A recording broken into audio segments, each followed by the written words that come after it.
Tu as raté les 15 premiers épisodes. Voici le résumé complet. L'aube se lève sur le détroit de Gibraltar. Tariq Ibn Ziyad, général berbère, débarque avec ses hommes sur une terre nouvelle, l'Hispania. Les chroniques rapportent qu'il aurait prononcé ces paroles restées célèbres. La mer est derrière vous, l'ennemi devant vous. Il ne vous reste que la sincérité et la patience. Un discours symbolique, transmis par la mémoire, qui marque le point de non-retour. Peu après, sur les rives du Guadalete, Tariq affronte le roi wisigoth Roderick. La bataille est violente. Les Wisigoths, divisés, s'effondrent. Leur roi disparaît et avec lui une dynastie vieille de siècles. En quelques jours, l'Andalous s'ouvre.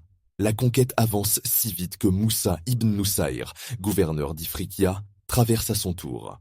Avec lui, une armée plus nombreuse et disciplinée. Cordoue, Séville, Tolède tombent successivement. Un nouvel ordre s'installe. À Cordoue, les palais wisigoths deviennent le siège d'une administration nouvelle. Les impôts sont organisés, les chrétiens et les juifs protégés par des pactes. Une ère semble commencer. Mais déjà, une fissure apparaît. Arabes et berbères, compagnons de conquête, se soupçonnent. Les uns accusent les autres d'accaparer richesses et honneurs. Après la conquête, les gouverneurs se succèdent. Aucun ne parvient à stabiliser ce territoire lointain. L'Andalous est riche, mais fragile. Dans les campagnes, les révoltes éclatent. Ces tensions atteignent Damas. Le calife Hicham envoie alors des renforts. Les Djounds du Cham, soldats aguerris venus de Damas, Homs, Kinazrin, Palestine et Jordanie. Leur mission, rétablir l'ordre. À leur tête, Balj ibn Bishr. Son arrivée marque un tournant. Les Andalous observent ces troupes étrangères avec inquiétude. Les Berbères sentent que leur sort va changer. Balj se présente d'abord comme un allié. Il promet justice et sécurité. Mais son arrogance inquiète. Autour des feux, les murmures s'élèvent. Ces hommes du Cham veulent nous soumettre. La colère monte. À Cordoue, Balj franchit le pas. Devant ses soldats, il se proclame émir. Le silence est lourd.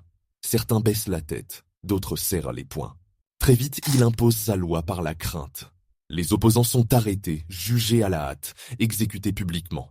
Le sang coule sur les places de Cordoue. Les habitants murmurent « Après les Wisigoths, voici les hommes du Cham. Quand aurons-nous enfin la paix ?» Mais au loin, dans les montagnes, la colère s'organise. Les tribus berbères affûtent leurs armes. Les cavaliers préparaient leurs chevaux. La révolte n'est plus une rumeur. Elle est imminente. Balj croit tenir l'Andalou sous son poing de fer. Mais déjà, à l'horizon, une tempête s'avance. La colère berbère est prête à éclater. Et l'Andalou s'apprête de nouveau à trembler.